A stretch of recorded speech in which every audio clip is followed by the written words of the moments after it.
So if you want to start automating things, your best bet is to create a developer environment. And what that is like a safe space that will allow you to automate things, and it'll give you the ability to use even paid for connectors for free in a limited way. To get that set up, if you go onto Google and you go Power Apps Developer Account,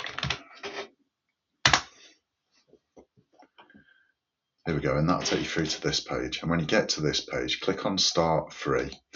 You'll have to type in your email address, and then that'll take you through to a screen that looks like this. Now I'm doing this in real time, so it might take a few seconds. But once you've got that, you'll be able to start automating.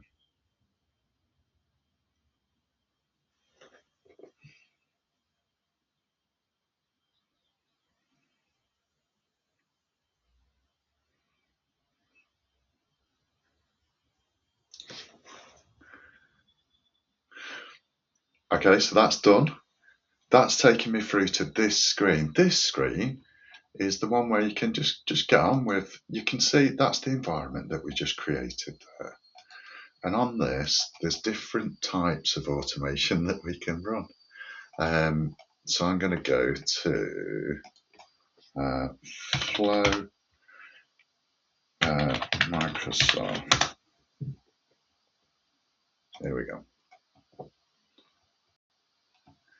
Now if I click create, up at the top, these are the different types of things that we can do. I'll skip through them. So automated is when something happens.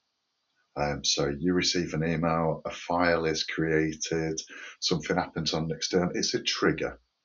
So an event happens, and then you'll be able to do a series of steps as a consequence of that.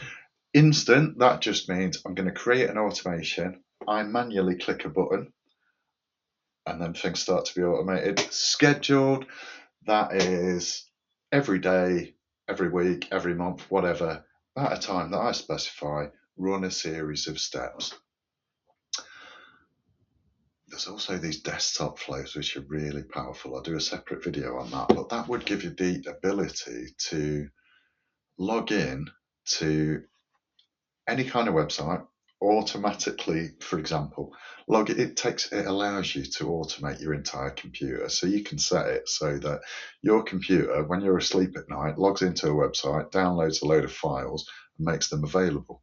I know a load of people that have to do that because they work in finance, and it is a requirement to have these files. But let's do the simple example first. Simplest thing that you can do is one of these instant cloud flows. Now you can give it a name at this stage, or you can just skip through to the next bit. So I'm going to select manually trigger. That means I need to click a button and click create. So what shall we do? We will say, when I click a button, easiest one I find is send an email. Send email. This is like the simplest thing that you can set up, but it just gets you started. So what we're doing here is we're creating a connector to my email address. Still with me? Good. So I'm going to click this button. It's going to send an email, and I'll just put a subject line of XXX and a body of YYY. We'll click save and we'll click test, and then that should be it. This is your getting started, your first flow that you can run. Okay, let's click test.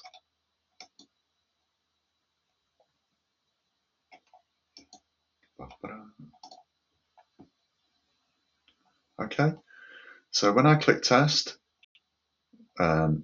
it then sent an email, and I can see that it's done that because I've got this succeeded tick. If that had gone wrong, there would have been a red tick there. But what I could then do is click on the red tick, and on the left it'd say why it failed. So I should now have sent myself an email, have I? Yes. So there you go. It's really easy to get started automated. And that's your first flow. Lots more to come. Cheers.